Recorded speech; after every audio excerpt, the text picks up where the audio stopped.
Guys, so if it wasn't for this coronavirus thing, the Olympics would be on this summer. Mo Farah would make a comeback to the track. Alright, and I was looking forward to this big time.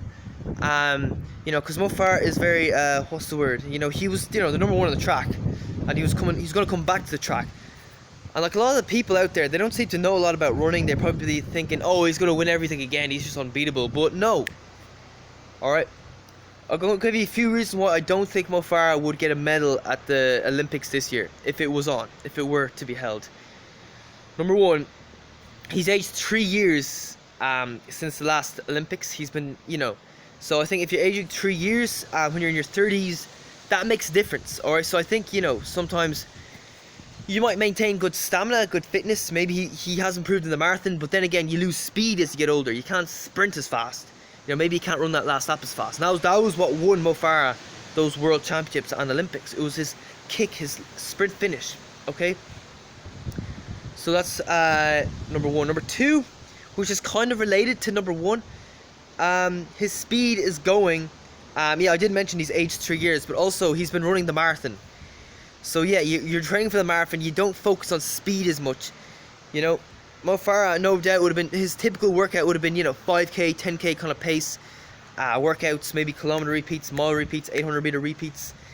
Maybe he'd be finishing off with some faster stuff at the end, some 200-meter sprints, some 100-meter sprints, try to get that speed in. Maybe he's running the odd 1500-meter race, so he's maybe doing some sessions of say 10 by or 12 by 400 meters at 1500-meter pace. He hasn't been doing that lately. For those 3 years, he's been doing longer, slower workouts. He's been doing progression runs, the long runs. Like, if you're training for a marathon, you might be doing more tempo runs. You might be doing 5k repeats. So you might run 5k at your marathon race pace and 1k at your easy pace. You might do a progression run. Start off easy 8-9 minute mile pace. Sorry, my throat's a bit weird. I had an Indian meal last night.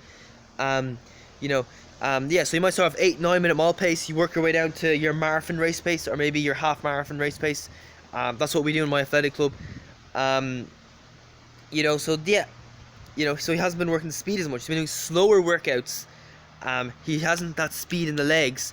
And now if you're in your 20s and you've been only doing easy mileage, that's not too bad, because you can pick up speed quite quick. But when you're 30s, it's a lot more difficult, okay? Especially now he's 37, he's in his late 30s, okay? He's not in his early 30s. Okay, so that's reason number two. Number three, the other guys coming in are just too fucking fast. That is number three. Jakob Ingebrigtsen. I don't think he'd beat Jakob Ingebrigtsen, alright? Now, Mo Farah quits the track in 2017. 2018, Ingebrigtsen comes along. As a 17-year-old, he wins the 1500 and the 5000 meters at the European Championships. Alright, and I was thinking, now if Mo Farah stayed on the track and raced Ingebrigtsen in the 2018 Europeans, that would have been a very interesting race. But now I think he wouldn't have a hope of beating Ingebrigtsen.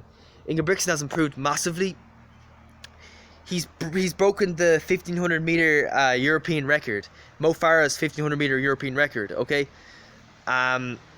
So I think Jakob has better speed than Mo now. He hasn't run as fast a 5k time, but I think he never really pushes himself fully in these races. They're always tactical. They're always a 53-second last lap. So yeah, I don't think he'd beat Jakob Ingebrigtsen. But Jakob Ingebrigtsen is one person. What about Cheptegei? 12:35. There's no way in hell Mo Farah is going to beat Joshua Cheptegei unless Cheptegei runs a really bad race. Okay, so Mo Farah was lucky. He came in at a time when the standard on the track wasn't that high. Like the Gebre Selassies, the Bekeles, they're all kind of past it when Mo Farah came onto the track. Bekele missed a lot of training. He came back. He wasn't at his peak. There's no way, if Bekele stayed as good in the 2010s as he was in the 2000s, there's no way Mo Farah would have beaten him, I don't think. He was the world record holder in the 5000 meters. He ran 12:37. And now you got Cheptegei, who's ran 12:35 with his mouth shut. I can't see him beating a guy like Cheptegei or even Barega. So yeah, that's the third reason.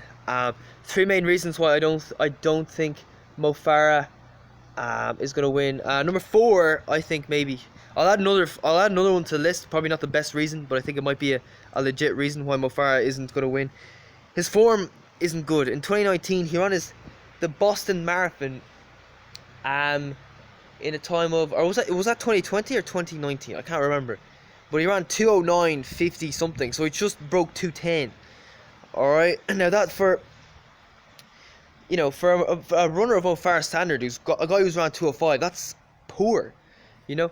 And it's not just a little bit off. If you run, say it, if he's normally running 2:05 and he runs a 2:06, or maybe even a 2:07, you might think, oh right, maybe he just had a bad race. But to run 2:09:58 or something is really bad. Okay, and yet people pushing him. There's high standard there.